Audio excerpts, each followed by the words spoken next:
Dito tayo sa Hong Kong, duty free nila. Panalo talagang YSL. Pag sa babae, guys, ito, ang kukunin ko talaga, this one, EDP ng Lib. No? Ang libre na yan, no? YSL Lib, EDP. Tinest ko lahat. Ito ang susunod sa akin. Kung gusto niyo medyo floral, pero madating pa rin. Itong Lib EDP Floral. Floral. Yan, 1,150. No? Kukuha ako nito na pwede ko i-gift kasi tingnan mo, 1,655 pero naka-sale. 1,324. Dito tayo tinuro. Pati fucking fabulous naka-sale. From 4,500 to 3,600. Pati Woodwood. From 3,400 to 2,700. So it's a matter of you looking for kung ano mga may sale sila. Kanina pa ako spray ng spray pero ano, spray natin guys ha.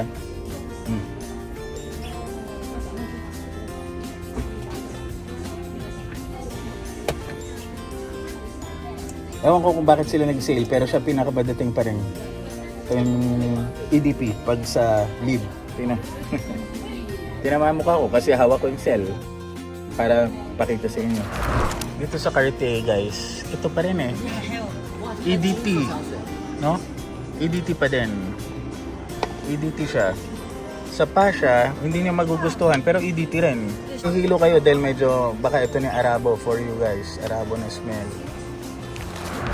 Yung trinay ko na Lipanter, may kasamang ganito na free na dalawa. So, malaking bagay na yan kasi ilan ba? Hindi ko mabasa guys eh. Para malaki-laki. $227. So guys, $227 more or less US dollars. Apparently, it's the most sought after when it comes to masculine perfumes here at HK.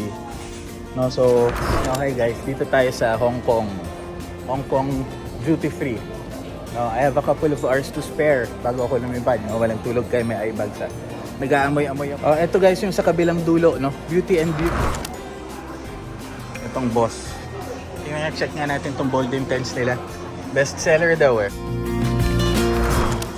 Sa pambabae, isa pa rin sa pinakamatindi, no, na sikat itong La Vie Belle. No, EDP. Ang green ng ano niya, ang green ng amoy niya.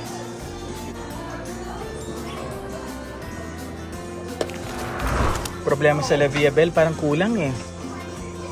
Parang kulang. No, ewan ko kasi itong Joe Malone, ito ang gustong-gusto nila ibenta sa akin pero hindi sulit eh. Cypress and Grapevine, hindi sulit for the price. I don't think so. Visual try on, no? Nice ba guys? Ito si Kuya dito, andito sa may Hong Kong. Wow! Subscribe. Ayan ako, sa taas. Pero nagkakaroon ng shades. Wow, ito daw bagay sa mukha ko. Hindi din. Uso ngayon yung create your own scent. Maison 21G. Lahat kasi marunong na sa pabango eh. Totoo naman. Masyadong mainstream na. Yung higher end ng YSL. Mahal. Ito halimbawa, Sharp Patchouli. Ito yung higher end ng YSL. Patchouli may pagka-oud pero mas matindi ang tawag doon, oud na dating nitong Baby Cat. No, ito hindi na Pinas, no. Ito pwede pa pero may pagka-oudi smell pa rin ito.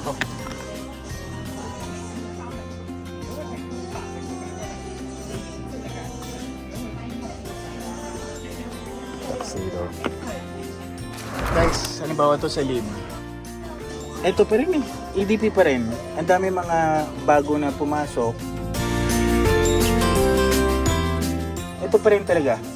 So, i-unbox ko to guys ha. Unbox natin to, tapos bibigay ko sa gift sa kaibigan ko. The best pa rin guys eh. It is the best. No? For me, it's the most versatile. Okay? Dito tayo ha. Sa Hong Kong. Actually, bawal ha. bawal mag-video pero kinausap ko nilang sila. Siyempre, hindi ako kukuha kung wala akong video. So, pumayag naman sila. So, cool pare. Guys, so. Sabi ko, i-unbox kasi. Yan ang sinama. Actually, pang high-end. Ito, tuxedo. Baby cut is too much para sa Pinas. Too much. No, I feel this is a bit too much para sa atin sa Pilipinas. No, baby cut. Tuxedo. Pwede. Ito yung patchouli na medyo udish pero pasok pa rin. No, pasok sa Pilipinas ito. Pero ito yung medyo high-end na eh. Parang yung sa Dior.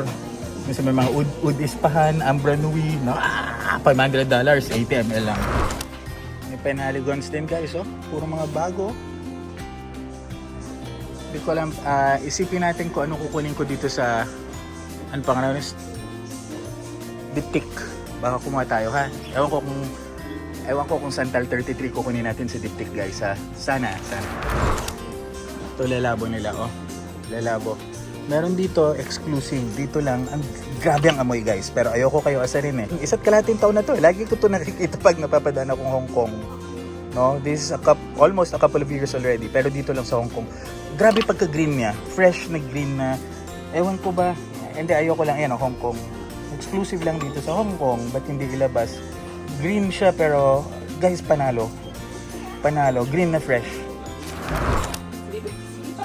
May previous sila oh. Na Armani.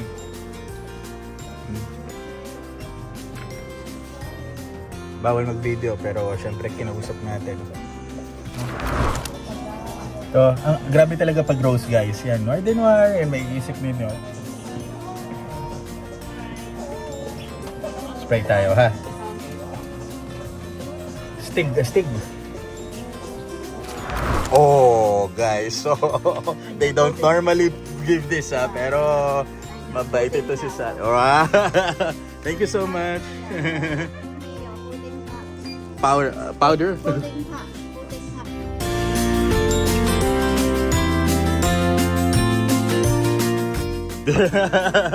Sally, thank you so much. I appreciate it. Oh guys, she placed it in a special box. Yeah, Okay? yeah. This is a special box, right? Yeah.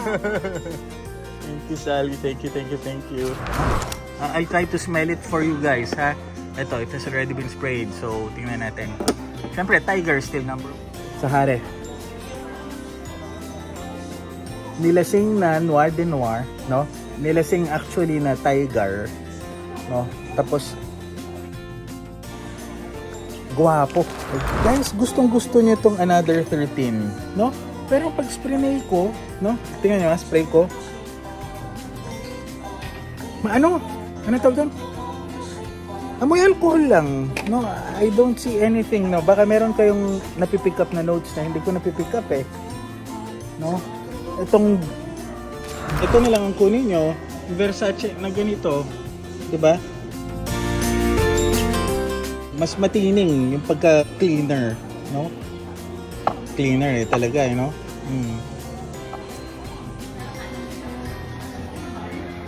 No? Ito na lang, mura pa, 'di ba? I mean, mas mura relatively dun sa isa. No?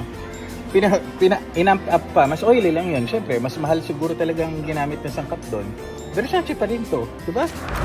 Ito si Kuya dito, andito sa may Hong Kong duty free. Nagsasabing basta na sa budget. Let's review it. Love me, hate me, but never forget me.